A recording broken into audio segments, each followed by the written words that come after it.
So, this old woman is about to kill a lot of people. Now, the woman's name is Dorothea, and Dorothea is 53 when all this starts, and she's living in California. Here's the thing about Dorothea. She really loves money, and she seems willing to do all kinds of illegal things to get it. She forges people's checks, recruits girls for prostitution, and basically becomes a pimp. Because of all that, she's been in jail more than once. But now she's out. Of course, she's not going to give up her life of committing crimes. No. She is determined to make as much money as possible. So one night in 1982, she goes out to a local bar, where she meets an older guy. They hit it off and have a couple of drinks. After some time, they decide to leave and go back to his apartment. Once they're there, they keep drinking. But when the guy isn't looking, Dorothea slips a heavy sedative into his drink. He drinks it and soon he's knocked out.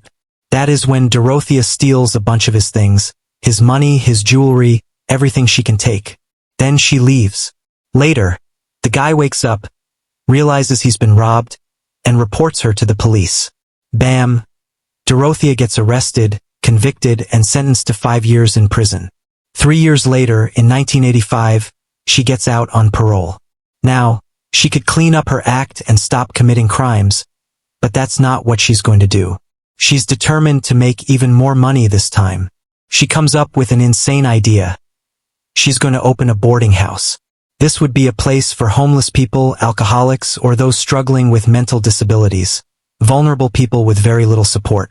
She'll provide them with a room, meals, and basic care, but then she'll scam them. Dorothea rents a big house in Sacramento with several floors and starts taking vulnerable people in as tenants. Normally, a boarding house like hers should be licensed, run by trained nurses or certified caregivers. But Dorothea has no time for certifications. She lies to everyone, claiming she's a registered nurse. She lies to tenants, social workers, and anyone else who asks. She comes across as a very nice older woman, so people believe her. As more tenants arrive, Dorothea starts scamming them. Many of these tenants receive Social Security checks from the government, either because they are elderly or mentally disabled. As their caretaker, Dorothea is supposed to use these checks to care for them. But she starts thinking, if she kills some tenants, their checks will keep coming, and she won't have to spend money on them. She knows that because many of these tenants are homeless or mentally unwell, no one will notice if they suddenly disappear. Her first victim in this scheme is Everson, an older man who is also her boyfriend. Everson receives around $700 a month from Social Security and pension benefits. Dorothea poisons him and he dies. She places his body in a wooden box and dumps it in a local river. Then she takes all his money, writing checks from his account, forging documents to sell his truck and trailer, and redirecting his Social Security benefits to herself. Eventually, a fisherman finds Everson's body, but it is so decomposed that the police cannot determine the cause of death. So Dorothea gets away with murder. She continues her scheme. In 1986, she targets a woman named Betty, who moves into the boarding house and receives multiple benefits checks each month. Dorothea drugs and poisons her, then manipulates people around her into helping bury Betty's body in the front yard, under the guise of digging a trench or checking sewer lines. This pattern repeats.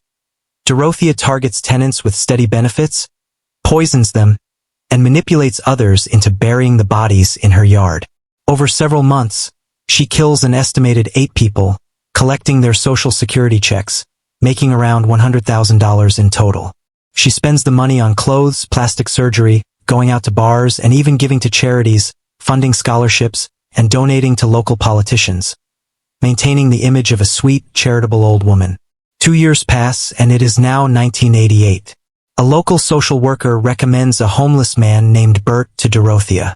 Bert struggles with mental illness, and Dorothea welcomes him in. Like the others, his Social Security checks are signed over to her. But after just 2 weeks, Dorothea poisons him and buries him in the yard.